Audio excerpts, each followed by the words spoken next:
Hey, did you get your notice of determination from the county regarding your property tax?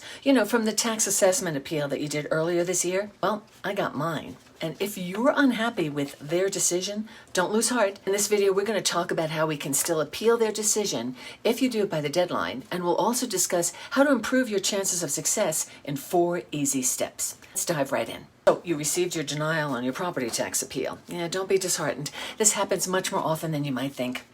Denver, Douglas, and Jeffco counties have issued their appeal verdicts, but that doesn't have to be the end of it. According to a recent 9 News article, Jefferson County reviewed 28,000 appeals and approximately 21% of the appeals were adjusted. Denver County processed 24,769 appeals and they adjusted about 45% of them. And Douglas County received the largest amount of appeals at 36,182 and around 41% of those were adjusted. So, if you're one of the ones that didn't see an adjustment, let's talk about the steps you can take moving forward. First, at the bottom of your notice of determination, you'll see that the assessor is providing additional information regarding the appeal decision, and that's on their website. And they give you the website address so you can go there. And then once you find your property on that site, you can expand the documents section, and in there you'll see, along with the notices of valuation and determination, an appeal summary is also published, as well as other information related to the appeal and the appeals process. 2, now, as you review this information, one of the first things you want to do,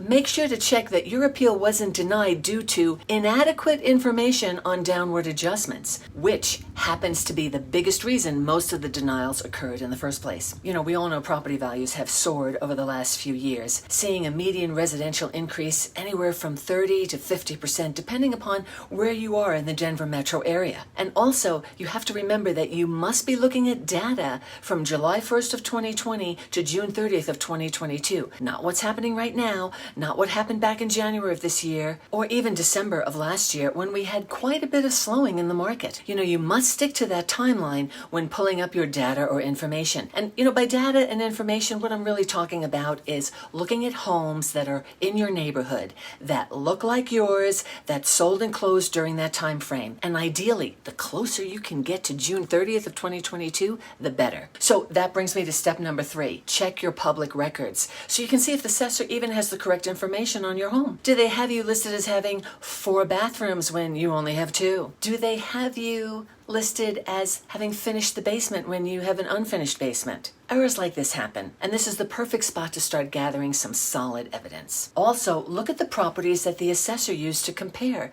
to your property. Are they comparing your home to homes that back to open space, but you don't? That have mountain range views, but you don't? That have a walkout basement or basements that are finished with bathrooms and bedrooms, and you don't have any of that? Or perhaps the homes are similar to yours, but they've done a total remodel in the kitchen and bathrooms, and yours were last updated in the 1990s. Yeah, all these things add value to your homes, and yours might just be swept up because you're in the same neighborhood. You can research these property sales in your neighborhood, again, from July 1st, 2020 to June 30th of 2022, and really compare them objectively to your home. Accurate data will really help you in your appeal process. And before I forget, if you do see discrepancies between what they say you have and what you don't have, make sure to take photos of your home to submit at your hearing. Step 4, you have the right to appeal to the County Board of Equalization or the CBOE, and their deadline for this appeal is listed on your notice of determination. In fact, taking your notice of determination form, on the back, you will find appeal instructions. And in most cases, what you're going to do is you're going to appeal online first, and that will get you a scheduled hearing. And what makes this nice is that this is your opportunity to present your case directly to professionals who understand the real estate market. Utilize your form and keep an eye on those deadlines so you can make sure to file your appeal within the given time frame. Don't give up if your property tax appeal was denied earlier.